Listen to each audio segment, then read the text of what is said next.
Olá, ouvintes, sejam muito bem-vindos a mais um podcast sobre direitos e cidadania. Eu sou a Andressa, acadêmica de Direito pela SES Vale, e hoje a gente vai abordar alguns assuntos sobre a violência doméstica. Boa tarde, sou Raira Pereira, acadêmica do curso de Direito da SES Vale. Trouxemos aqui para debater sobre a violência da mulher, a advogada, a doutora Gilaide Acovete, atuante na defesa da mulher. Passa a voz para ela. Boa tarde, pessoal. Boa tarde, acadêmicos do SES Vale.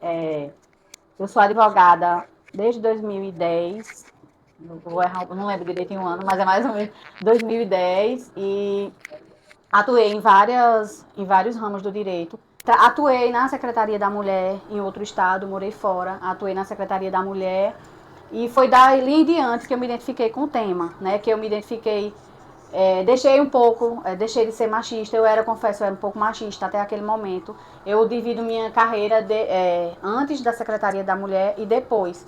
Porque depois que eu atuei na Secretaria da Mulher, embora eu não era do setor de violência de gênero, mas aí dentro do local onde você lida com mulheres, onde você lida com os problemas, onde você lida com o dia a dia da vida sofrida, que é a vida de uma mulher que sofre violência doméstica e outras violências, você muda completamente a sua maneira de ver as coisas. Então, a partir dali, eu mudei completamente a minha maneira de ver as dores das outras mulheres. Passei a ter mais empatia e, assim, já me identificava, né? Por ser mulher, já me identificava, mas me identifiquei mais ainda e me dediquei a atuar nessa área. Hoje eu estou atuando bem forte usando o protocolo do CNJ, que é o protocolo de gênero, né? De julgamento com perspectiva de gênero, que é um protocolo que hoje é obrigatório para os juízes e juízas usarem, que é um manual ensinando como os juízes devem atuar nas suas sentenças, no seu dia a dia, com um olhar diferente para o gênero, para a vítima de violência doméstica, para a mulher, para a LGBT, porque assim, são vulneráveis, são pessoas que estão numa condição especial, negativamente falando, né? Porque quem procura a justiça por ter sofrido uma violência de gênero não é uma pessoa que está passando por um bom momento. Então ela tem que ser olhada de uma forma diferente. Ela tem que ser olhada pelos juízes e pela sociedade como um todo de uma forma diferente. Então, assim, hoje o protocolo é obrigatório, né? Embora pouco utilizado. E o que é que a gente deve fazer como advogado?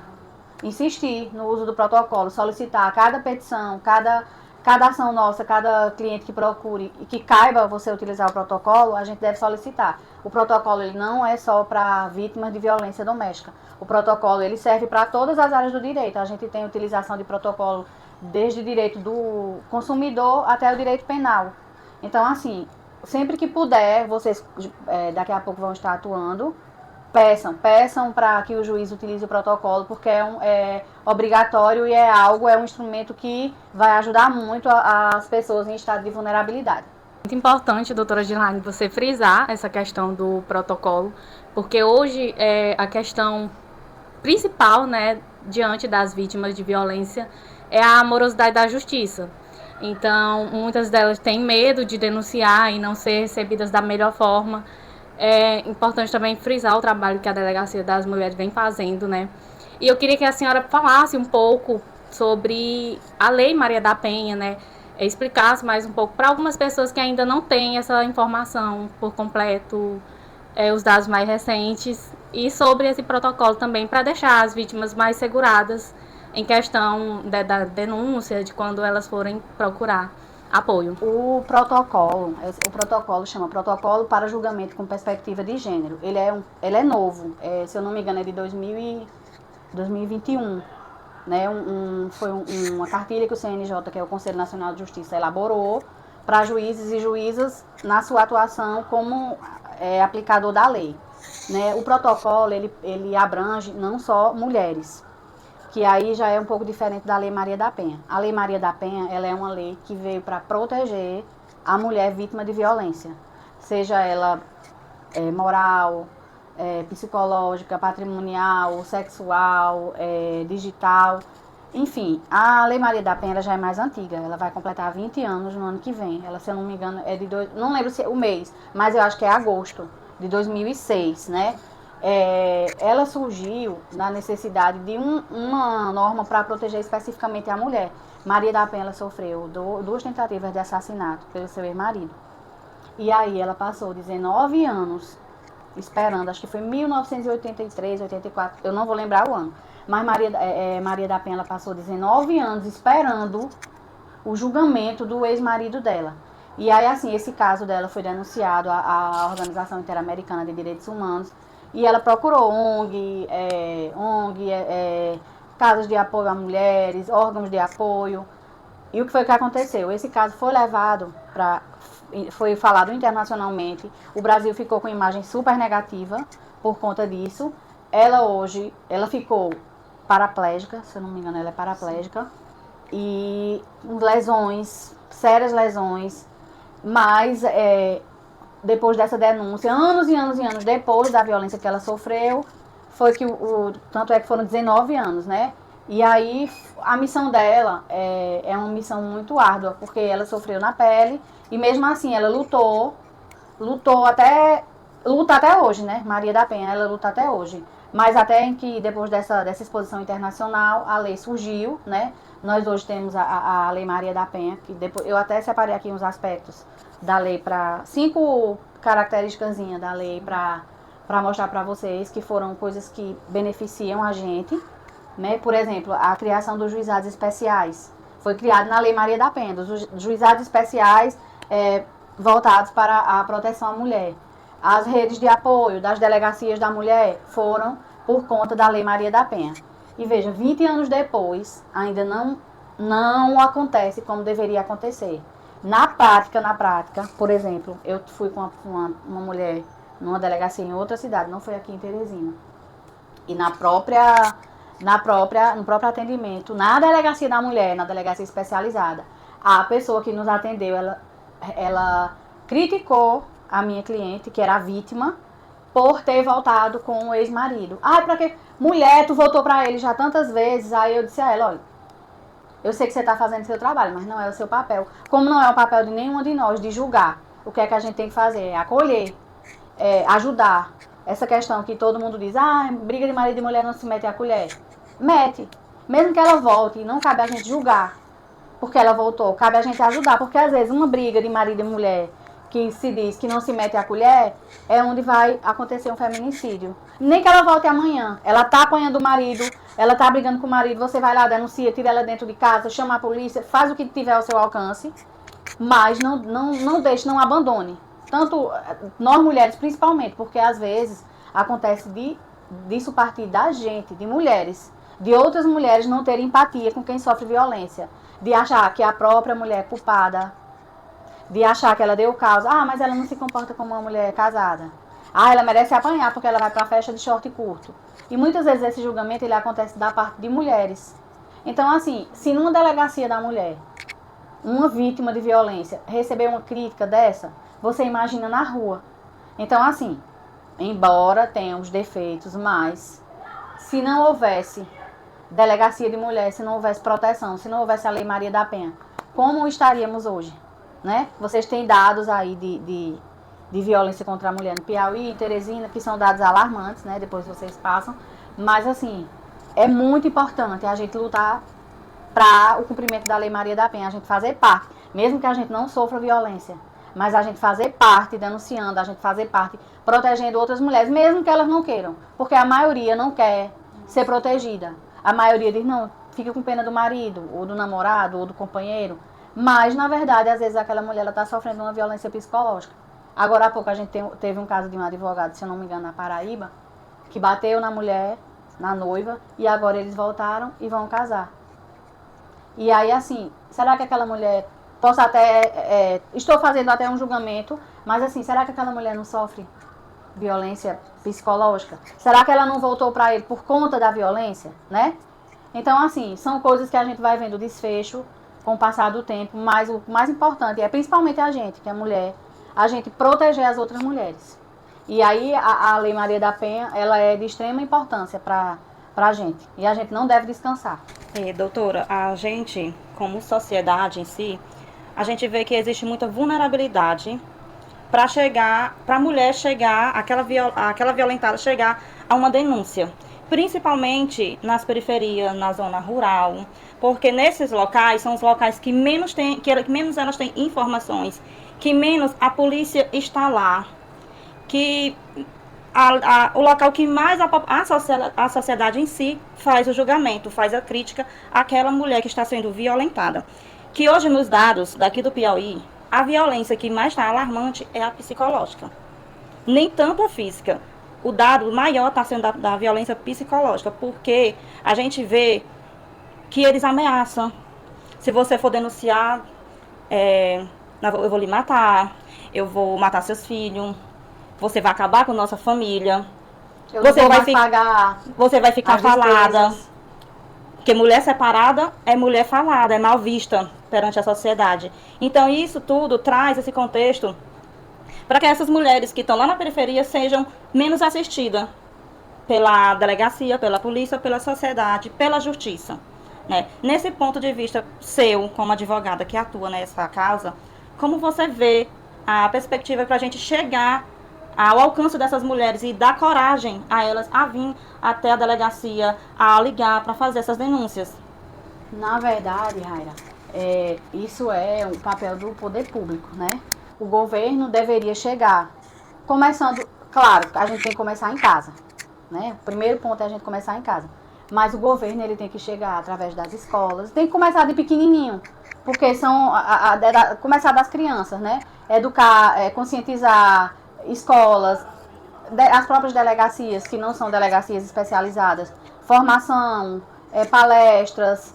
O governo tem que entrar nessas áreas com informação e com ação, com programas que favoreçam a conscientização de toda a população. Por quê? Porque tem pessoas que não sabem nem o que é violência doméstica. Tem mulher que está sofrendo violência doméstica e não sabe nem que está sofrendo. Então, assim, teria que primeiro ter uma ação, tem que ter a ação do governo, tem que ter a ação da sociedade, né? Mas eu acho que tem que ter essa junção, tem que ter essa união, né? Para que a gente chegue no ideal, ou no mínimo, já que o ideal é 20 anos depois a gente está caminhando, então a gente precisa chegar no mínimo para que conscientize as pessoas de que não deve haver violência contra a mulher. É porque o machismo em si já é uma coisa que vem estrutural, né? Então, caberia mesmo os órgãos, o poder público enfatizar essa educação dentro das escolas. E também eu vejo, como a gente já falou aqui, a principal é a violência psicológica. Então, todas essas mulheres, elas já estão sofrendo um tipo de manipulação, elas estão se sentindo incapazes. Então, por isso essa dificuldade maior da coragem delas, porque elas estão em situação extremamente vulnerável e elas, às vezes, até têm o pensamento que são culpadas por estar sofrendo uma agressão, por estar passando por aquilo. Eu participei de uma audiência pública em Simplício Mendes, aqui no Piauí. E lá, a delegacia de lá, eles estavam com uma ação, né, que já é feita em várias cidades, mas a prefeitura municipal de lá pagava o aluguel dessas vítimas de violência doméstica, que pediam medida protetiva e tudo mais. Só que muitas pessoas da cidade não tinham essa informação. Então, é verídico mesmo a importância de a gente estar nessa divulgação, estar informando, principalmente nós que ainda somos acadêmicos, podemos estar passando essas informações e é muito válido. E a gente agradece a senhora estar aqui conosco, disponibilizando para... Eu que agradeço falar de um assunto que eu gosto. Pra gente falar desse assunto extremamente importante e sensível, né? Você falou agora da casa de acolhimento, que deve ser, lá tem a casa de acolhimento. A rede, quando ela funciona desde o atendimento na delegacia.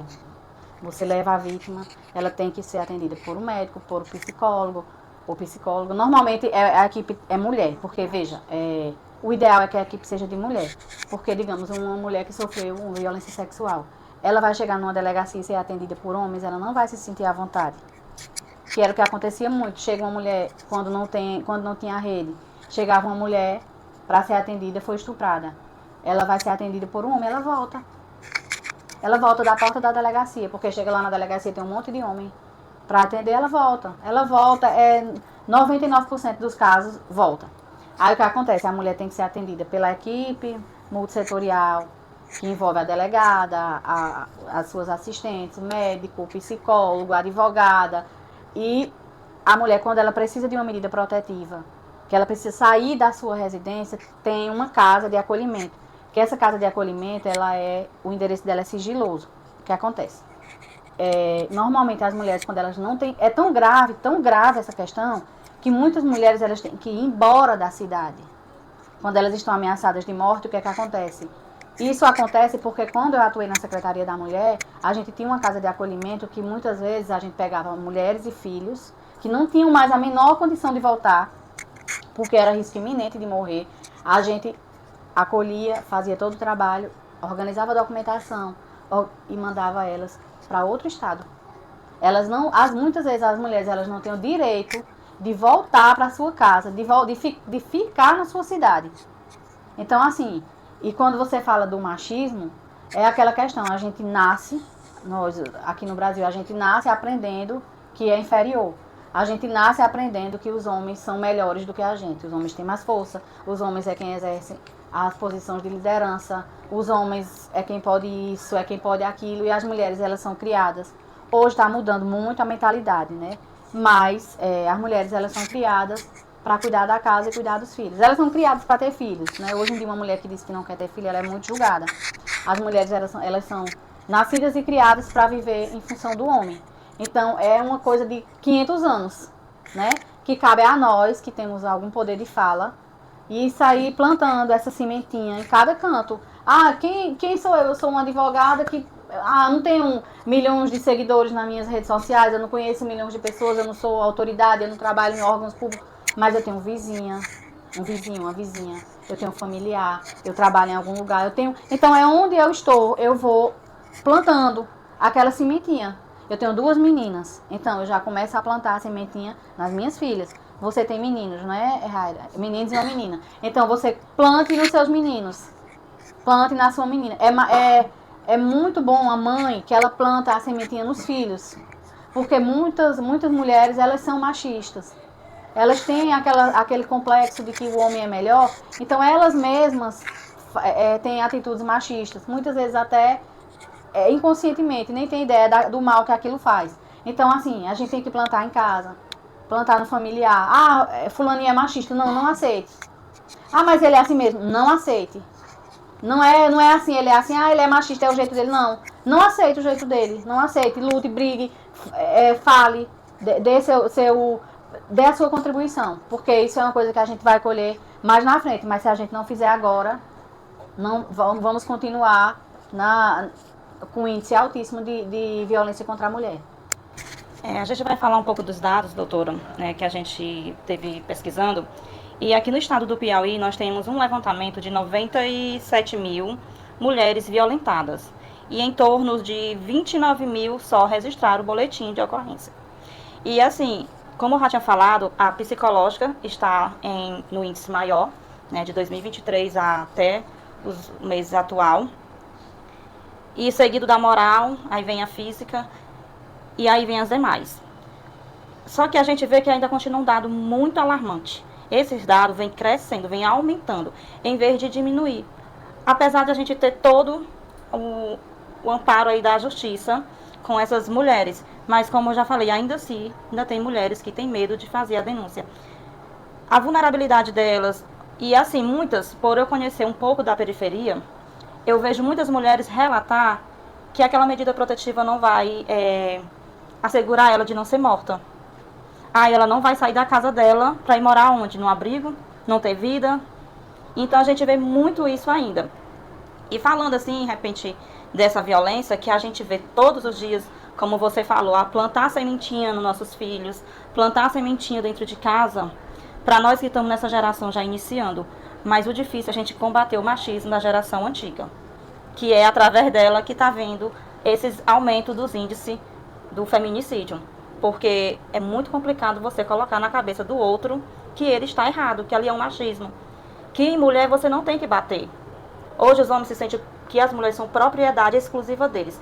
Relacionamento não deu certo, ela não vai ser de mais ninguém. Que eu vejo que é muito errado. Como você disse, eu estou dizendo porque eu presencio muito. A mulher tem um relacionamento, ela não quer mais o marido, e aí ela tem que passar 1 ano, 2 anos sem viver ali dentro de casa.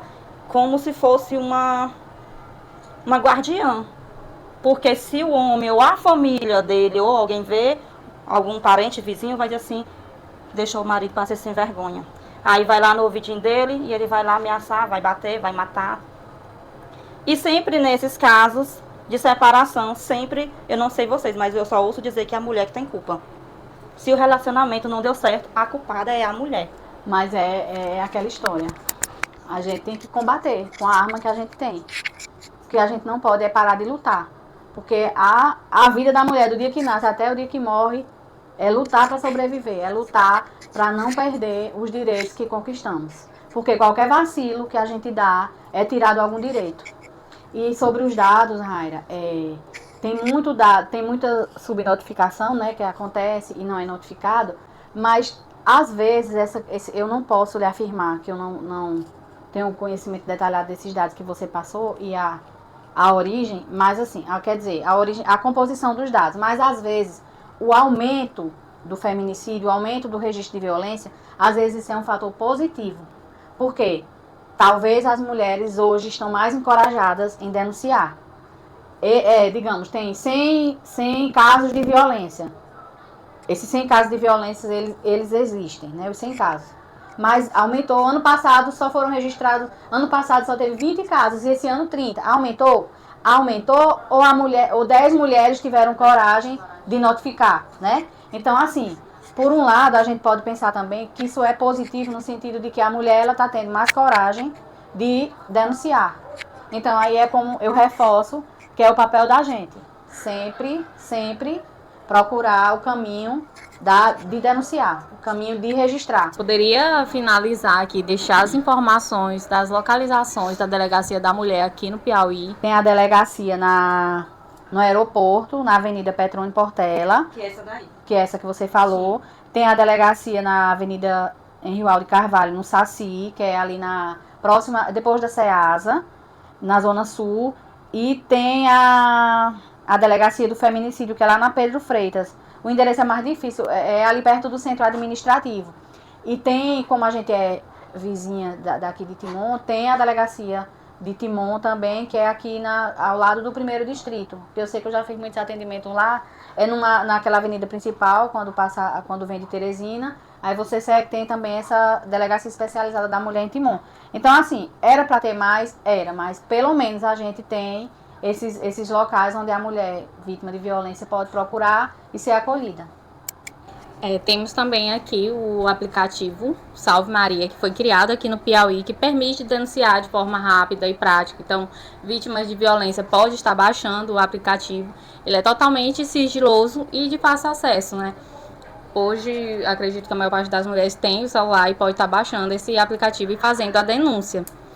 E só para finalizar aqui, agradecendo sua presença, doutora Gilaide, foi muito importante. Antes de você agradecer, eu lembrei de uma coisa importante. Sim. Tem aquele sinal de pedido de socorro, que é para vítimas de violência. Sim. Porque às vezes a gente está num local público e não tá com um agressor ali do lado, inclusive agredindo psicologicamente. Rodeado de pessoas, mas não sabe como pedir. E você está rodeado, socorro. não sabe como pedir ajuda, e tem aquele sinal de ajuda. E aí eu agradeço demais a oportunidade de estar aqui com vocês.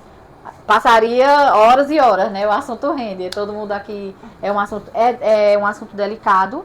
Sim, mas é um assunto que a gente sabe que a gente conversando, a gente trabalhando, a gente consegue construir coisas muito boas em prol da proteção à mulher. Eu agradeço demais. Agradeço também a todos que estão nos ouvindo, né? Que esse podcast sirva para que alguém que esteja em momento sofrendo violência busque ajuda, né? Ligue no 180, pode baixar o aplicativo e fazer essa denúncia, né? Que é o primeiro passo para você ter um apoio, para você ter uma saída da situação que você está vivendo hoje.